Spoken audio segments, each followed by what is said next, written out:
네, 최영일 시사평론가와 함께하는 시사 따라잡기 시작합니다. 안녕하십니까? 네, 안녕하세요. 예, 복잡하게 돌아가는 남북미 상황부터 좀 짚어보겠습니다. 네네. 자, 남북 공동연락사무소를 폭파하고 이어서 대남 전단을 살포하겠다 예고를 하고 확성기 재설치까지 한 북한입니다.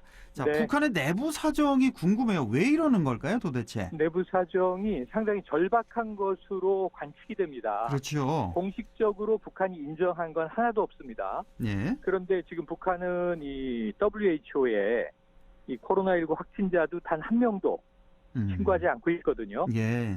그런데 상당히 퍼져 있을 것이다라는 게 의료 전문가들의 추정이고요. 예. 지금 이 북한의 방역 체계나 의료적인 수준을 감안한다면 지금 이 동남아시아가 난리예요. 예, 그렇습니다. 우리나라에 들어오고 있는 해외 노동자들, 뭐 인도네시아는 하루에 1,000명 이상 나오고 있고요. 예. 파키스탄 하루에 5,000명 이상, 방글라데시가 4,000명 이상 창궐하고 있는 상황인데 예. 이 북한도 의료적 수준으로는 더 나을 게 없고 오히려 더 나쁠 것이다. 그러니까요. 감염이 퍼지고 있다면 심각하다. 예. 그래서 이제 김정은 위원장 일전에 뭐 원산 별장에 20여일간 머문 것 아닌가 이런 관측들이 나오지 않았습니까? 예. 그래서 이제 하나는 이 코로나19가 심상치 않다는 점, 두 번째는 무엇보다 경제죠.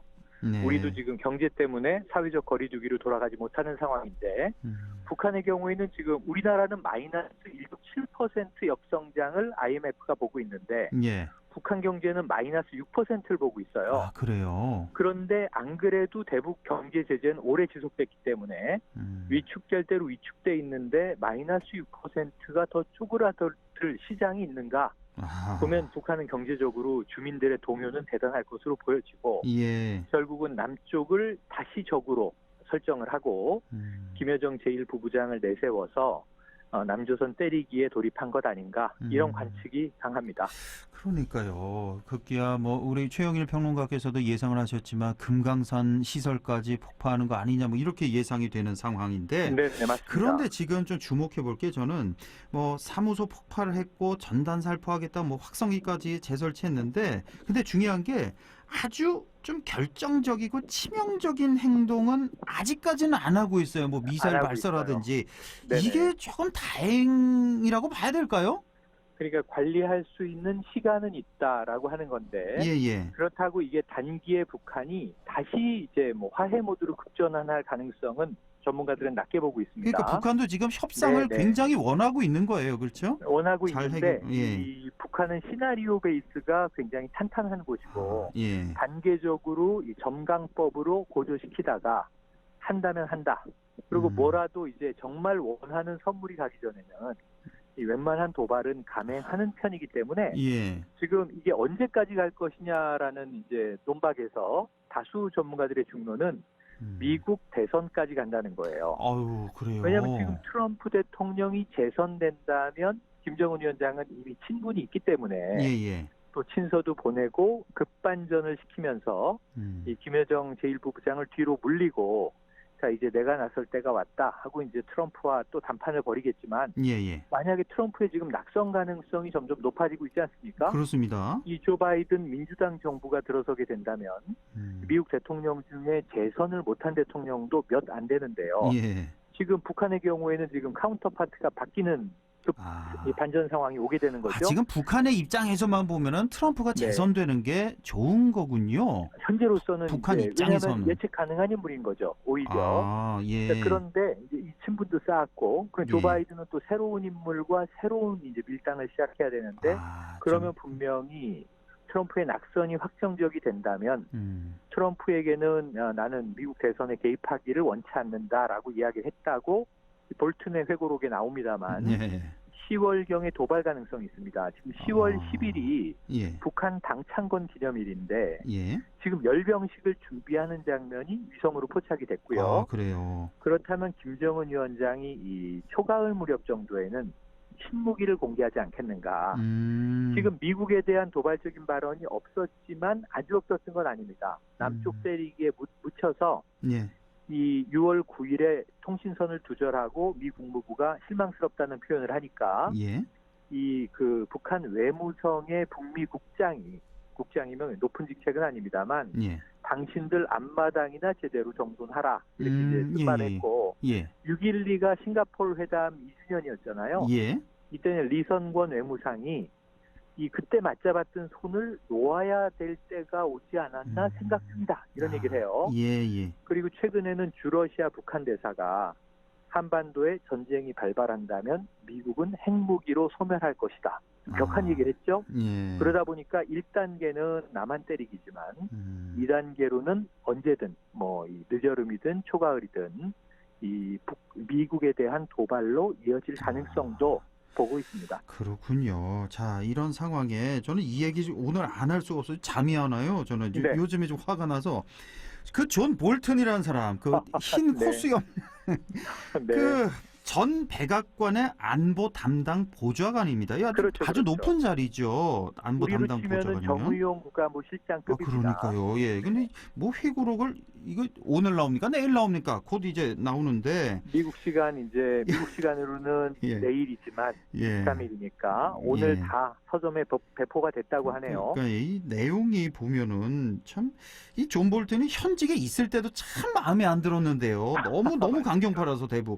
이 퇴임하고도 지금 우리 전 국민 밉상이 된 것 같아요. 아니 그런데, 어떻게 우리 대통령을 네네. 뭐 조현병에 걸린 사람 취급을 네네, 하지 맞습니다. 않나? 이런 표현은 진짜 뭐 대남 삐라에서나 나올 법한 그런 표현은 아닙니까? 근데 우리 정부가 예. 공식적으로 이제 미국의 NSC에 항의를 했습니다. 예. 우리는 항의할 뿐, 예를 들면 당시에 윤건영 이제 청와대 국정기획 상황실장이 자신도 북미 관계, 이 남북미 관계에는 깊숙이 개입을 했지만 이 볼튼과 똑같은 인물이 될 수 없어서 나 말하고 싶지 않다, 말을 아끼겠다. 하지만 그가 한 말의 대부분은 사실이 아니다 이렇게 이야기를 했어요. 그래요. 그래서 미국 정부에 우린 요청을 해서 사실을 바로잡아달라 그랬는데 오늘 아주 재밌는 현상이 예. 트럼프 대통령이 우리 정부의 존 볼튼 관련 입장문, 논평을 예. 그대로 링크를 해서 날리면서 예. 보아라, 이것이 진실이다.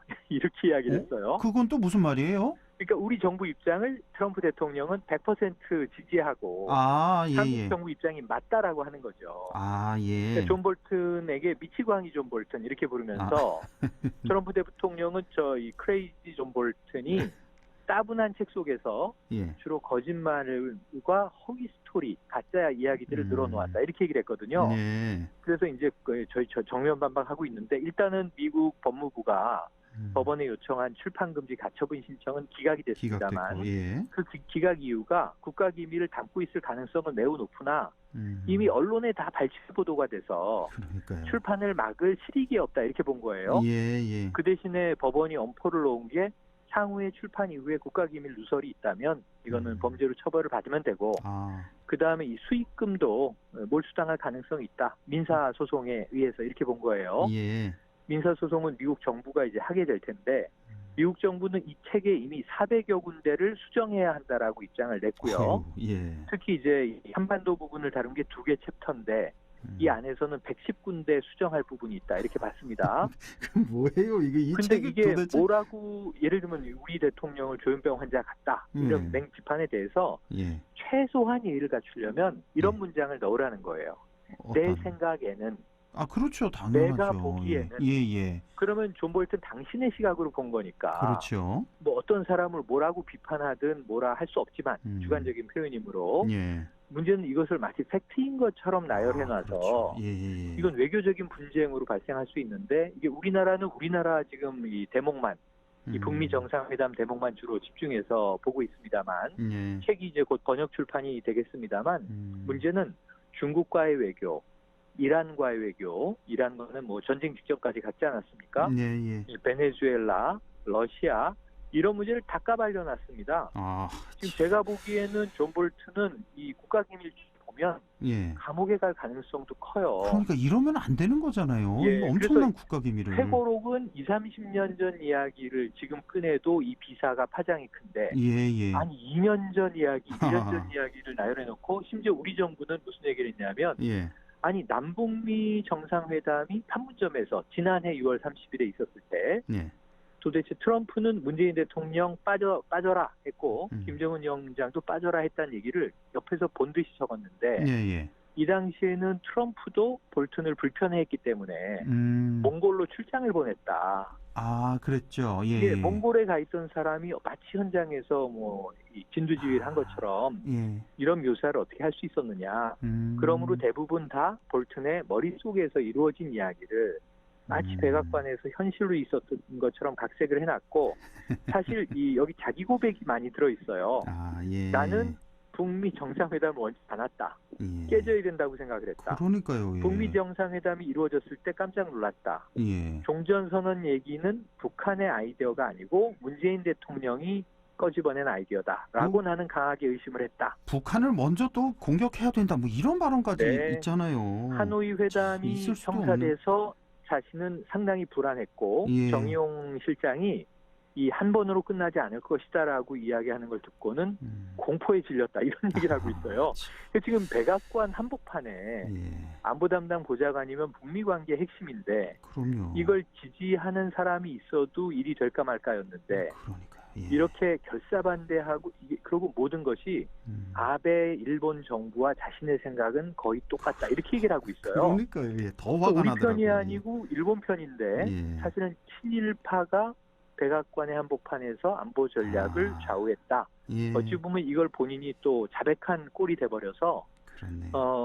우리 언론이 볼튼의 입장을 지금 거의 여과 없이 보도하면서 요거를 야권에서는 이 문재인 정부의 외교적인 실패, 굴종, 저자세가 드러났다, 이렇게 보고 있는데, 이거는 볼튼의 시각이고 일본의 시각이라는 걸 그렇습니다. 우리가 예. 명심하고 예. 하나 한꺼풀 해석해서 현실을 예. 지켜야 될 것 같습니다. 그렇습니다.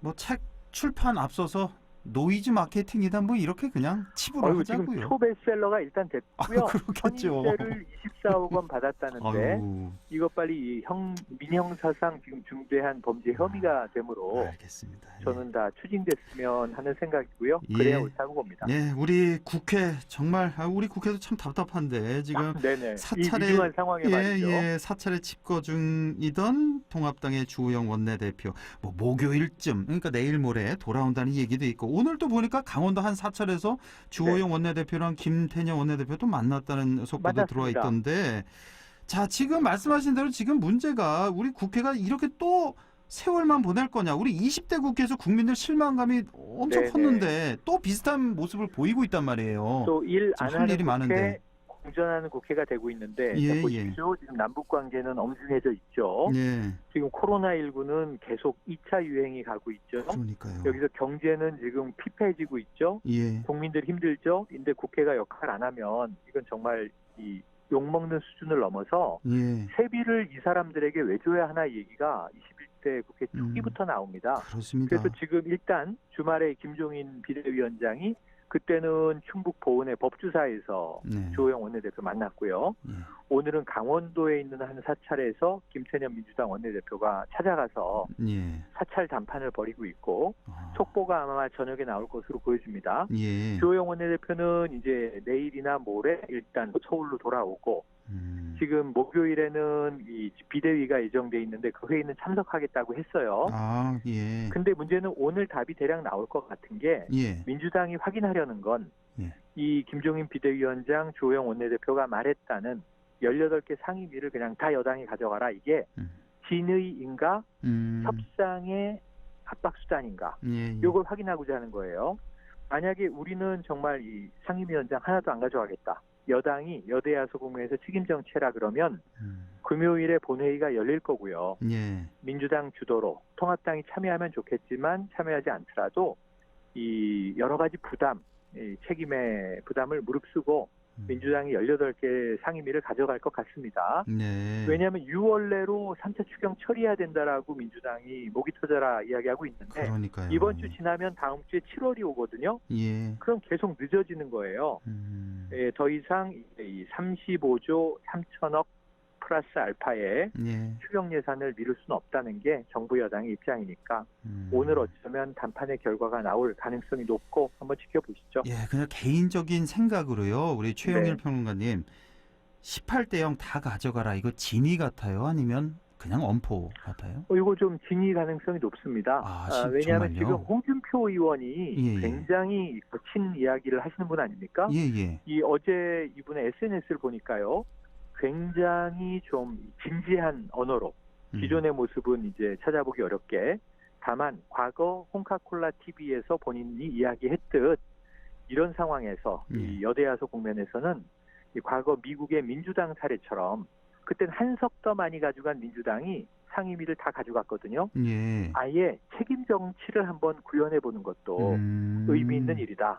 여기는 그렇군요. 이 조롱기나 조속기를 쫙 빼고 얘기를 했어요. 예. 그 대신 민주당의 어깨는 아주 무거운데 그렇죠. 이게 도안이면 뭡니다. 예. 한 1, 2년 지나서 대선 국면 즈음 돼서 문재인 정부 이 후반에 대한 평가가 들어갈 때 여러 가지 국난에도 불구하고 잘 이겨내면 18개 상임위를 가져간 게 이제 잭팟을 터뜨릴 수도 그렇죠. 있고요. 예. 지금 오늘 통합당은 대권 주자 없어서 김종인 비대위원장이 백종원 씨 언급했다가 지금 당내에서까지 그냥 이 비판이 막 쏟아지고 있습니다. 그래? 지금 비판 목소리가 많아요? 물론 왜 그런 일례로 얘기를 언급을 한 건데 이게 의문의 일패를 당한 게 백종원 씨죠. 백종원 대표는 이게 무슨 죄입니까? 나는 정치에 뜻이 없다라고 거듭 밝히고 있고 또 국민 일각에서는 당신 통합당 입당을 물밑 교섭한 거 아니냐 엉뚱한 비판받고 있고 근데 김종인 위원장 측근은 이건 하나의 예다. 그렇죠. 그만큼 당연히. 이 국민과 쉬운 언어로 소통하는 인물이 필요하다는 뜻인데 지금 그런 인물이 눈에 안 띄다 보니 예를 들자면 하고 백종원 씨를 언급한 건데 일파만파 일이 커지고 있다. 지금 통합당은 먼저 국민 공감을 얻는데 조금 집중해야 될 것 같습니다. 일이 커질 것도 없는 것 같은데 당연히 그렇게 국민들 받아들일 텐데 한 예로 그냥 했을 텐데 또 그렇군요. 또 그런데 우리 저 안철수 국민의당 대표도 원내대표긴 하지만 지금 이 문재인 정부 외교를 신랄하게 비판하고 있거든요. 이런 걸 보면은 안철수 대표가 정치인이 아니었다면 지금 국민 지지율이 더 많이 높지 않았을까 하는 고민을 해본다면 또 뭐 백종원 대표든 누구든 정치를 하지 말란 법은 없는 것이나 또 뭔가 확정적인 상황에서 그 이름을 정당히 언급해야지 불똥이 엉뚱하게 튈 수 있다는 사례가 될 것 같습니다. 알겠습니다. 라디오 오늘 1부 여기까지 해야 되겠네요. 지금까지 최영일 시사평론가였습니다. 고맙습니다. 네, 고맙습니다.